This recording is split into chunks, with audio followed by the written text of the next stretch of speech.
time I write a rhyme, I feel like Megatron going against Optimus Prime for the very last time. Once you'll stand, once you'll fall. In 5, 4, 3, 2, 1.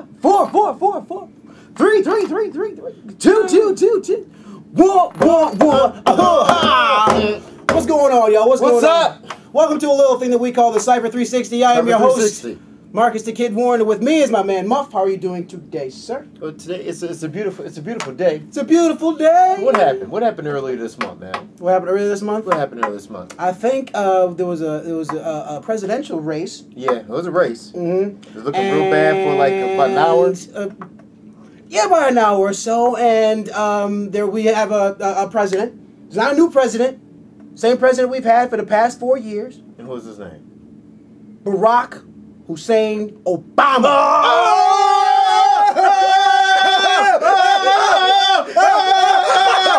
In the face! In the face! Congratulations to the President Barack Obama. Yes, congratulations, President. 4 more years. Yes. You know. 4 more years. We electing Kenyans right now, so good. By the way, he was born in Africa. we always knew it. Too late. How funny would that be if he said at his, he is Muslim for his speech when he comes out and says, okay, actually, first of all, assalamu alaikum. I know. I was born in Kenya. I'm a socialist. Exactly. And I hate America. I got all D's at freaking Harvard. All D's. I didn't even go. I didn't even go. I'm sleeping in, smoking weed. Yeah, smoking weed, snorting cocaine. Exactly. And eating dogs, damn it. I'm trying to get all America to go legalize it. Shit. Yeah, man. I've never seen people so mad now, man. People Wow. want to concede from the union and whatnot. Dude, that's hilarious. That's really...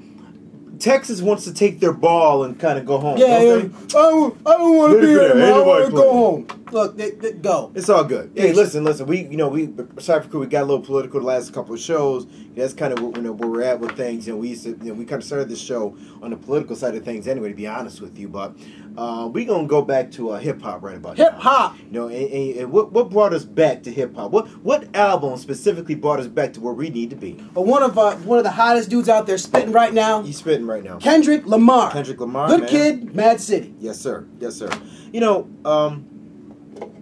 Looking forward to this album coming out. Okay. And this is really his first official release, although he's put out several mixtapes before, so you guys know about that.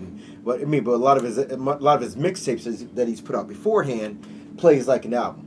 Section 80 is an example of that. Section 80, brilliant, from last year, which was very brilliant in of itself. And the new album, Good Kid, M.A.A.D City, it's no different. I mean, I think he actually brings the heat on this, and that's the album we're reviewing right now, Kendrick Lamar's Good Kid, M.A.A.D City. Now, the thing, in my opinion, about Kendrick Lamar, the thing that he has going for him is that from top to bottom, he puts together quality releases. You know what I mean? Now, I asked you something earlier before we got on there about what's a better album, this album, The Good Kid, M.A.A.D City, or Rick Ross's album.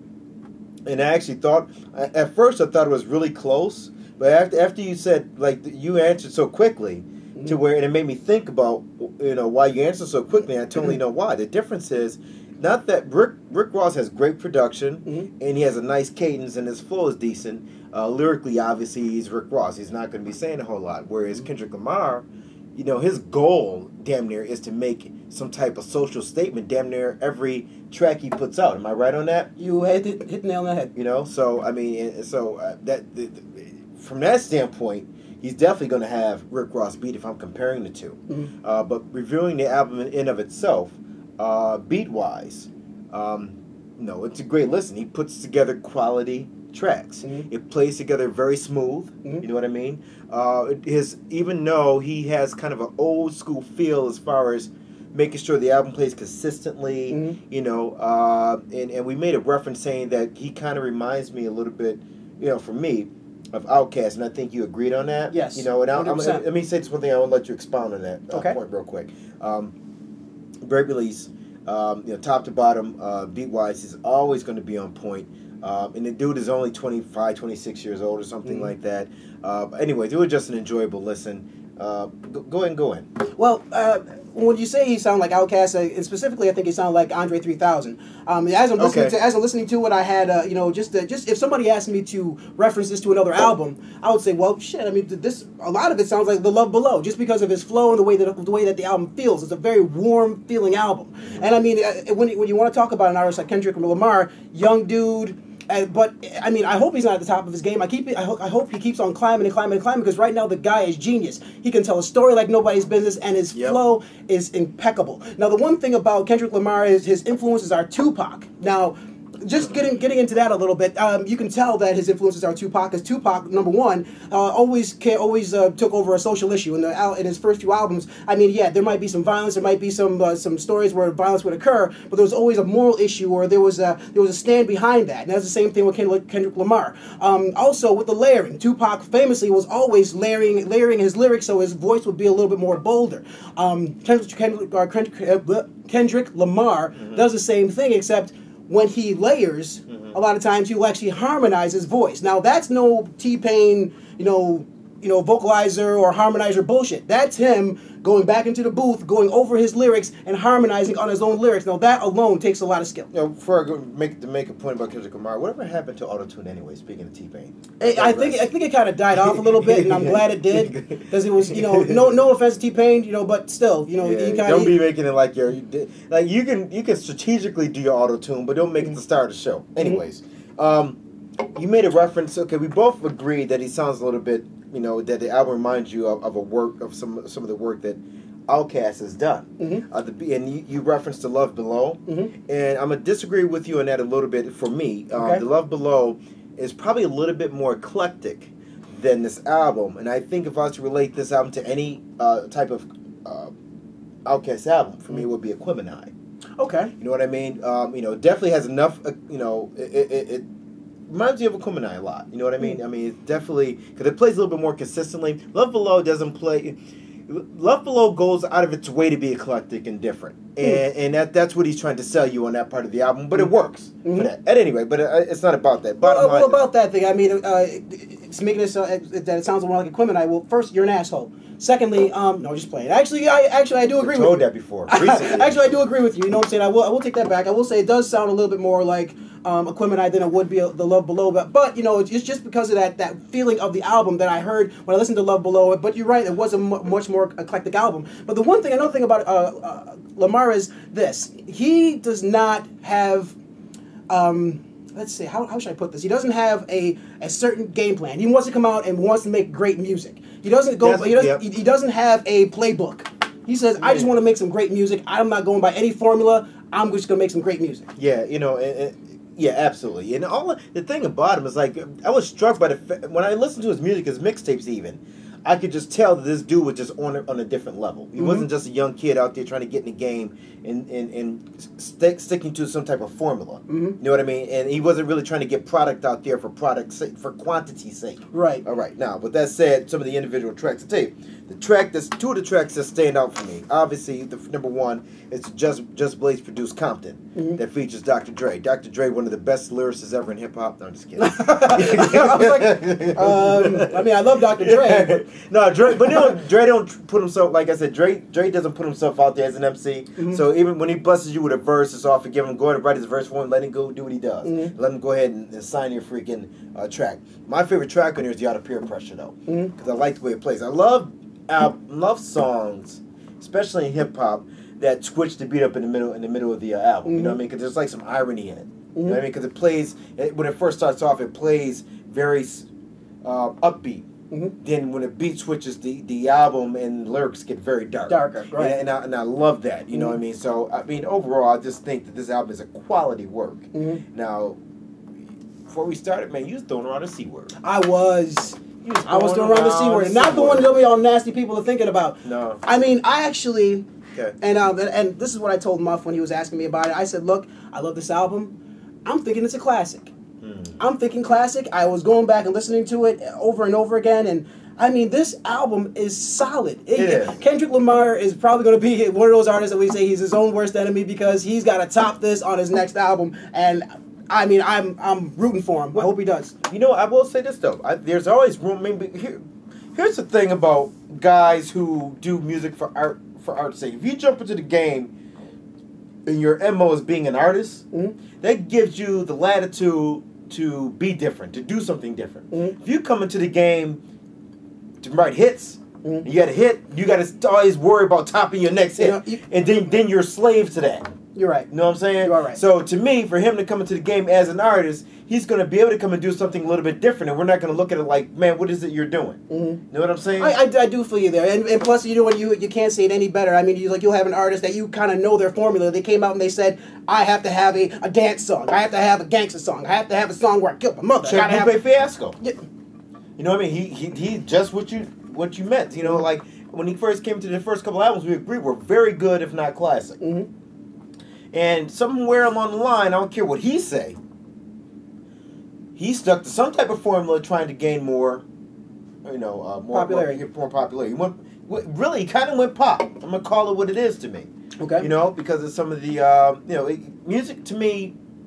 Although we did like his last album, his last album was solid. His last album was solid, but you know, he's not. To me, Lupe Fiasco, his trajectory should be along the lines of what a Kendrick Lamar is going to be to me. And the one beautiful thing about that is, just to interrupt you real quick, is that Kendrick Lamar is getting that mainstream status right now. It's like I see being his dang self. Yes, that's what I like about it. And being his damn self, and that's going to give him longevity in this field. Yes, and you know, and I love Kendrick Lamar, and couldn't say enough about the guy. He's brilliant. Okay, so with that said, I'm gonna go ahead and rate it. Go ahead and rate it, sir. Now listen, you know, you know, you threw around a C word. Yes, I did. I threw it around. I didn't say. I'm not going to say it is or isn't right now because I need some more time with it. Okay. But with that said, I'm gonna go ahead and give it at the very least. I'm giving it 4.5 Ciphers. 4.5 Ciphers, and I can't find a whole lot wrong with this album, to be honest with you.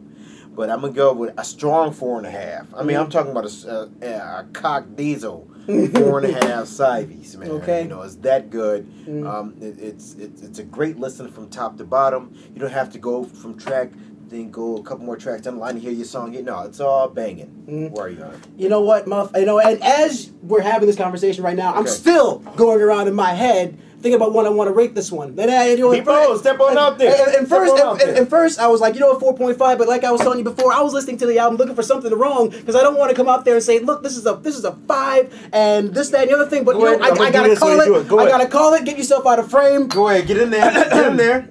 Go ahead. Hello, everybody. My name is Marcus the Kid Warren from Cipher 360. Kendrick Lamar's last album, Good Kid, M.A.A.D City. I give it a 5. I can't necessarily say it's classic material at this point, but look, I can't find anything wrong with this album, and I have to call it the way it is. My name is Marcus Warren, and I approve this message. I know it's going to do it. I already knew. Okay, 5. Yes, I give it a 5, sir. All right, 5. I hope nobody gets mad at me, but check it out. No, ain't nothing to get mad about. Only person going to be mad is Shine for some reason. You hear about that in the news, man? Shine dissing the album like it was whack. I mean, okay, if you think it's a 4.5 or it's not your cup of tea, there's no way you can call this album whack. If you call this album whack, you are ruining all your credibility. Yeah, exactly. You are ruining all your credibility in hip hop. If you listen to this album and literally say that this is a bad album or this album is whack, this thing is the farthest thing from whack possibly this year, except for maybe for Rex. Anyway. Ooh, you know, I had to go back. I listened to that again recently.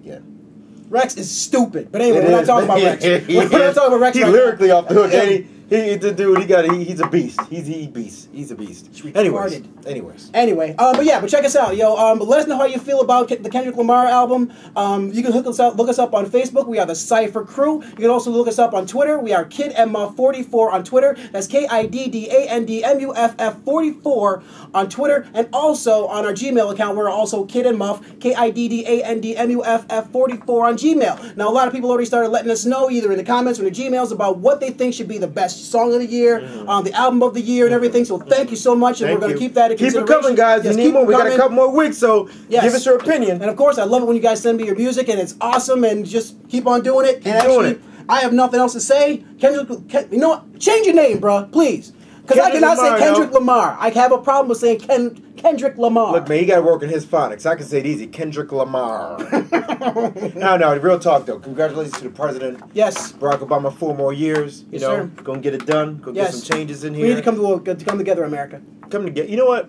Good point, man. Listen, I know us liberals been spiking the ball in the end zone ever since the election has been won. But at the end of the day, guys, even the people who voted for Romney, we're all in this together. It's not about black and white. I don't care how much it's made to be about black and white. The middle class, lower middle class are struggling right now. We need to come together as a people, black and white and whoever, you know, and make sure that we contribute to bringing our country together and not become more divided. You know, forget all that stuff, man. It's all about the haves and the have-nots, man. And right now we're trying to get ours like the rich has theirs. So, you know, let's keep it and look, check it out. I've said this once before. I'll say it again. Republican Party in the next 4 years, what y'all need to do is y'all need to lose the crazies. All right, lose the Tea Party, lose the religious right. Get rid of those guys because they are ruining your party. All right, because I am not Bobby Jindal. I'm trying to help y'all. I am so not anti-Republican or anti-conservative, but I was listening to an interview with Kid Rock the other day because you know he supported Romney, and he said that look, Romney lost this race because of the crazies. He said it himself, and he's a Republican. So y'all think about that. Just food for thought. You do the dishes. He crazy. Anyway, right. Kendrick Lamar's new album. Good I kid. Give it 5. Mad City. 4.5 from a man here, and check it out. Why? Because the Cipher said so, son. Peace. Yeah, and you don't stop. My man Trey, and you don't stop. Johnny Boombats, and you don't stop. My man Muff, and you don't stop. My nigga Woo, and you don't stop. Little Brooklyn, and you don't stop. Grand Jury, and you don't stop. Jay White, and you don't stop. Cipher music, and you don't stop. Check it, we rise from the grave with the eyes of a slave. We strive to survive, rocking the mic live, no surprise that we paid. We created a trade that became a craze, or was it vice versa? Gave birth to a verse and baptized it in cursive.